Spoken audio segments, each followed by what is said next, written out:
mendengarkan lagu kebangsaan Indonesia Raya.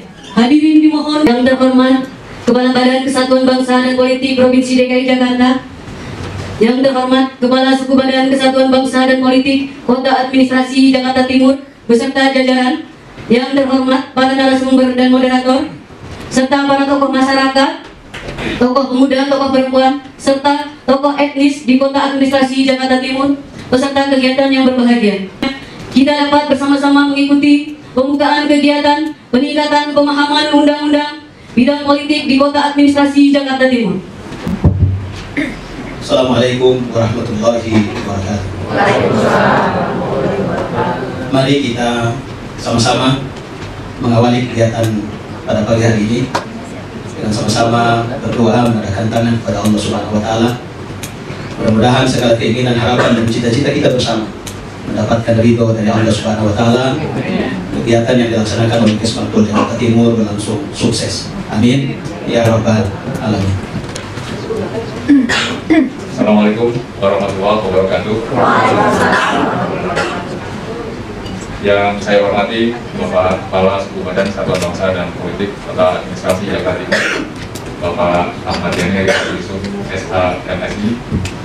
Yang saya hormati narasumber yang berbahagia melalui kegiatan peningkatan pemahaman undang-undang bidang politik Kota Administrasi Jakarta Timur tahun anggaran 2022. Peran sebagai berikut. Dasar hukum pelaksanaan kegiatan. Yang pertama adalah Undang-Undang Nomor 23 Tahun 2014 tentang Pemerintahan Daerah, sebagaimana telah beberapa kali diubah, terakhir dengan Undang-Undang Nomor 9 Tahun 2015. Yang kedua, Undang-Undang Nomor 10 Tahun 2016 tentang perubahan kedua atas Undang-Undang Nomor 1 Tahun 2015 tentang penetapan peraturan pemerintah pengganti Undang-Undang Nomor 1 Tahun 2014 tentang pemilihan gubernur, bupati, dan wali kota menjadi undang-undang. 3. Undang-Undang Nomor 7 Tahun 2017 tentang pemilihan umum. Yang keempat, Peraturan Menteri Dalam Negeri Nomor 10 Tahun 2010 tentang pedoman fasilitasi penyelenggaraan pendidikan politik. Yang kelima, Peraturan Daerah Nomor 5 Tahun 2016 tentang pembentukan dan susunan perangkat daerah Provinsi DKI Jakarta. Dan yang terakhir adalah Peraturan Gubernur Nomor 258 Tahun 2016 tentang organisasi dan tata kerja Badan Kesatuan Bangsa dan Politik Provinsi DKI Jakarta. Maksud dan tujuan penyelenggaraan kegiatan ini adalah: yang pertama, terlaksananya program pendidikan politik dalam upaya meningkatkan pemahaman terhadap undang-undang bidang politik itu sendiri.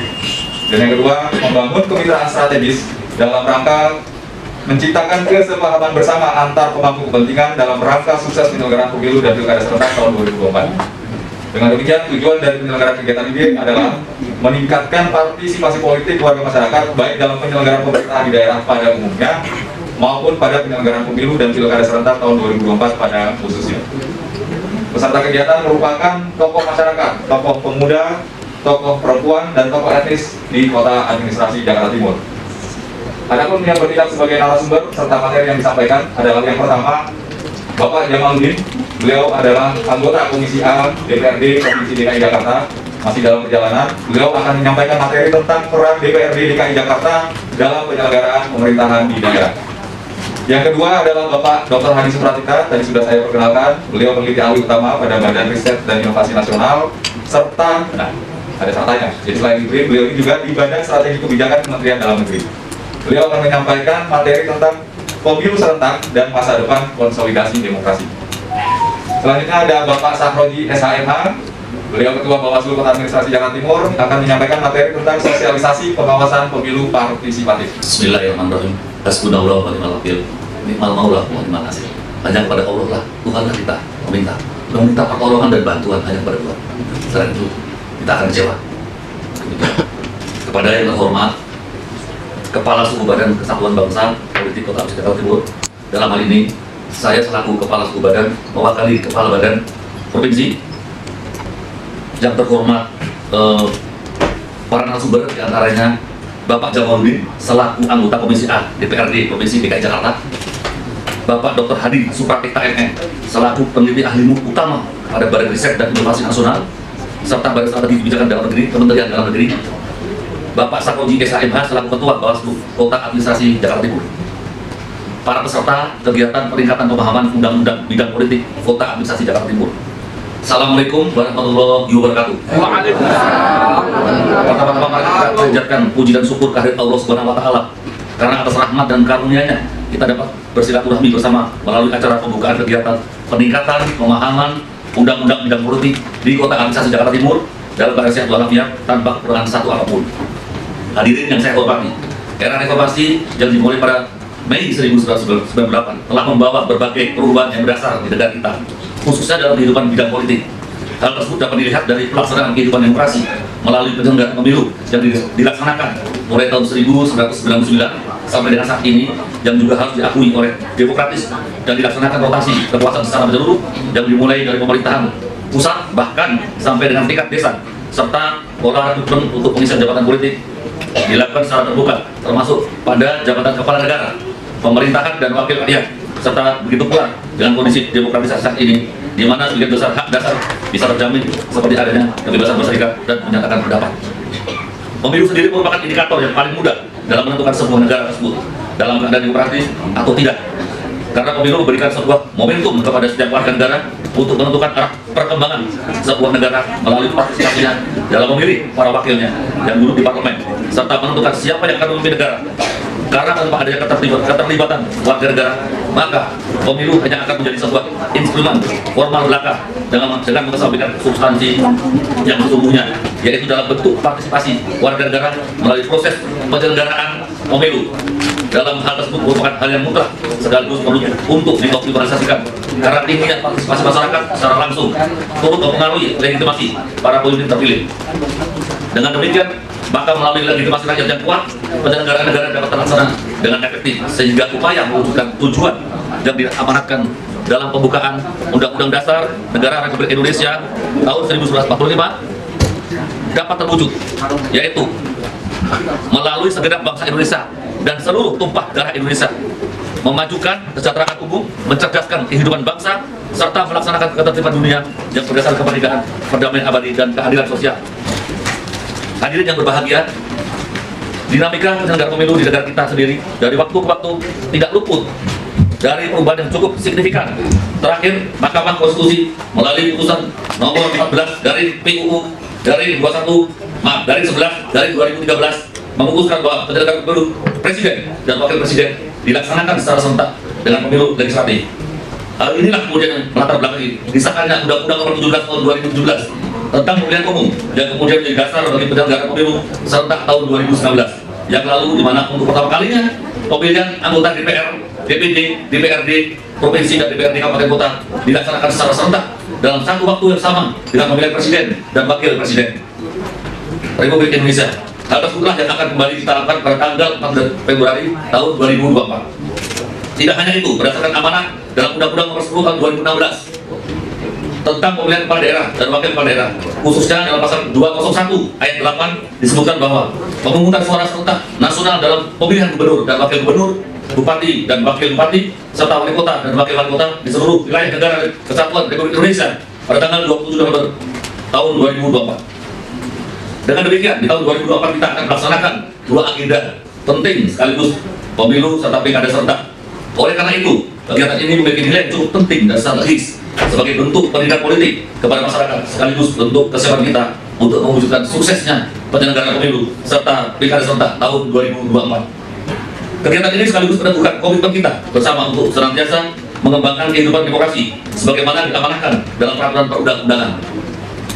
Para hadirin yang saya muliakan, melalui kesempatan yang berbahagia ini, kiranya patut kita syukuri bersama bahwa Provinsi DKI Jakarta kembali menempati peringkat pertama secara nasional dalam capaian Indeks Demokrasi Indonesia ini di tahun 2020. Sebagaimana data yang dikeluarkan oleh Badan Pusat Statistik, nilai Indeks Demokrasi Provinsi DKI Jakarta mencapai angka 82,08 poin dan mendapat urutan teratas provinsi di paling demokrasi di Indonesia dibandingkan provinsi lainnya di Indonesia. Hal ini kembali menegaskan Provinsi DKI Jakarta sebagai provinsi paling demokratis di Indonesia selama 5 tahun berturut-turut sejak tahun 2017. Capaian yang membanggakan tersebut tentunya merupakan capaian dari kerjasama seluruh pemangku kepentingan yang ada, sekaligus meneguhkan betapa Kota Jakarta benar-benar merupakan kota kolaborasi bersama yang patut menjadi barometer kehidupan demokrasi di Indonesia. Mengingat penilaian Indeks Demokrasi mencakup 3 aspek, yaitu aspek kebebasan sipil, aspek hak-hak politik, dan aspek lembaga demokrasi.